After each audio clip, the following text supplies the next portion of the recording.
un cierre, alguien se ha bajado y ha querido meter un palazo al carro, al chasis, da miedo. Es una situación de estrés constante y vamos a verlo en este cuadro acerca de la salud mental en nuestro país. 4 millones de peruanos tienen una enfermedad mental en este momento, pero solo el 20% recibe un tratamiento oportuno, o sea, solamente el 20%, es una cifra bastante reducida de personas que buscan ayuda a los problemas que pueden tener. 1 de cada 3 personas desarrolla algún problema mental en su vida, a lo largo de su vida. Tal vez seguimos pensando que tener algún problema mental sigue siendo una cosa grave. Tenemos vergüenza de hablar de esto, de decir cómo voy al psicólogo, cómo voy a ir con el psiquiatra, yo no estoy loco. No es así de ninguna manera. Más de 800.000 personas se quitan la vida al año. Increíblemente, de esta cifra, muchas de estas decisiones pudieron haberse evitado solamente con un diálogo, con conversar con las personas que te rodean, pero esas personas a veces se aíslan y lamentablemente sus propios familiares también los aíslan y los hacen sentir en una situación mucho más terrible, además de los problemas que ya tienen. Mucha gente cree que solo la depresión ocupa, digamos, el total de los problemas mentales y no es así. La depresión ocupa el tercer lugar entre las enfermedades más comunes del mundo. Igual es una cifra importante, el tercer lugar de las enfermedades más comunes. La mayoría de problemas se resuelven en centros de salud en general y sin tratamiento. Eso también para retirar un poco este estigma que hay de que, bueno, si estoy mal me van a internar o me van a encerrar en algún lugar.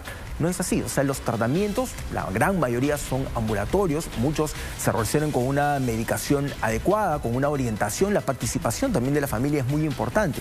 Y hay que tener en cuenta también un dato muy interesante, cada vez se detectan mayor cantidad de casos de depresión y de ansiedad en niños y también en personas mayores, personas a partir de los 45 y 50 años. Atención a las personas que nos están viendo, a los padres de familia, a los que no lo son, a partir de los 45 años. No quiere decir que todas las personas a partir de los 45 años, pero a partir de los 45 y entre los 45 y los 50 años empiezan a aumentar los casos de depresión. Y eso debido porque muchas veces una persona empieza a cuestionarse acerca de sus logros personales, que has logrado con tu familia, que has logrado profesionalmente, metas que uno tenía y que tal vez no las concretó, empiezan a generar esos sentimientos de frustración o de decirse, pucha, no he conseguido lo que yo quería conseguir. Y no es necesariamente así. Claro, esa idea de qué es el éxito, ¿no? Y te miras con el otro, porque mi amiga, mi compañero, mi vecino. Y entender también, como hablábamos, de la falta de profesores en el sector educación, mucha gente no estudia, también que nos faltan psiquiatras. Cuando se ve la cantidad de psiquiatras que tiene nuestro país, es una cifra muy bajita, muy chiquitita, no hay suficientes especialistas en salud mental, los psicólogos también, en el aparato público, porque cuando nos vamos al aparato privado, aquellos privilegiados que podemos tener un seguro médico privado, ¿cuál es el problema que encontramos? Que no lo cubre. Ir al psiquiatra, ir al psicólogo, tener tratamiento por salud mental, no te cubre la medicación, no te cubren las pastillas. Lo digo yo porque lo he vivido. Y tienes que pagar a veces más de un sueldo mínimo para poder costear ese tratamiento. Y el estigma también asociado a la medicación. ¿Vas a tomar pastillas? Uy, pero eso te va a volver adicto. Uy, no deberías. Deberías tratar de ponerle punche, de ponerle fuerza a tú mismo. Y no nos damos cuenta el daño que generamos. Así es. Y las barreras que a veces nos ponemos nosotros mismos. Pucha, qué vergüenza. ¿Cómo voy a decir que necesito ir al psicólogo? ¿O cómo voy a decir que vengo del psiquiatra? ¿No? Uno trata de ocultarlo, de disimularlo, que está tomando algún medicamento. O en todo caso prefieres decir, no llamar al psicólogo o al psiquiatra, sino estoy yendo con un coach, estoy yendo con alguien que me está guiando, orientando, porque un terapeuta, un especialista, y tenemos miedo porque sí, al pensar dicen, ese es loco, ese es loquita, ese está mal, o sentimos que eso va a perjudicar nuestro trabajo. Si yo digo que tengo un problema de ansiedad, que tengo un problema de depresión, y se viene un ascenso en mi chamba, ¿me van a considerar?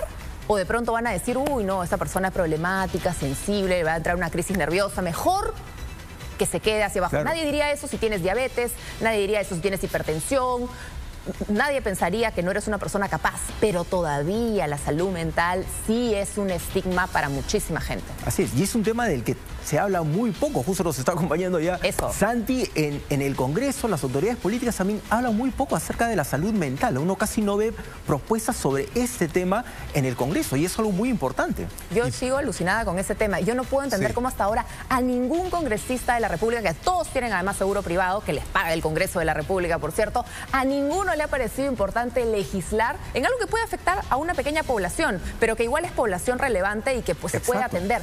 ¿Por qué los seguros privados no cubren la atención en salud mental. ¿Por qué es un lujo? ¿Ustedes qué creen? ¿Que es como arreglarme la nariz, hacerme una lipo, que es algo electivo la salud mental? Como si fuese un tema estético, ¿no? Es de locos, sí. Pero pasa también... Eso sí es de locos. Pasa también, los saludo Lore, Rolando y a todos los que se conectan al noticiero, porque efectivamente en normar, en regular o en promover políticas de salud mental no están los réditos políticos. Los políticos están buscando rápidas recompensas, digamos, de la ciudadanía a nivel de votos, y la salud mental es algo de lo que se sabe poco entre la gran masa votante. Entonces, por eso no es un tema tan atractivo para los políticos.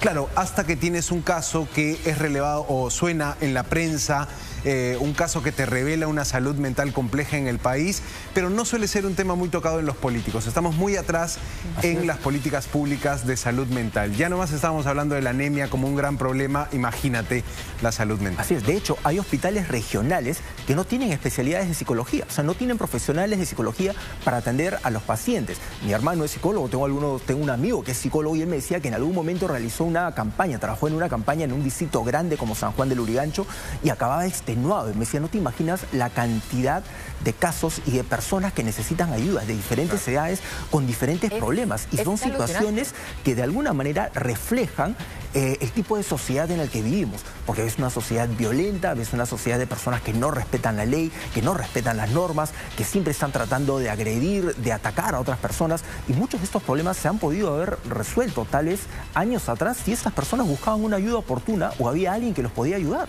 Ahora, tal vez tiene que ver con las prioridades, porque si hablamos de la salud mental, sobre todo en las regiones, oye, faltan dentistas en las regiones, falta salud bucal en las regiones, y estamos hablando de la anemia. O sea, imagínate, partamos de lo más básico, desde ahí ya estamos mal.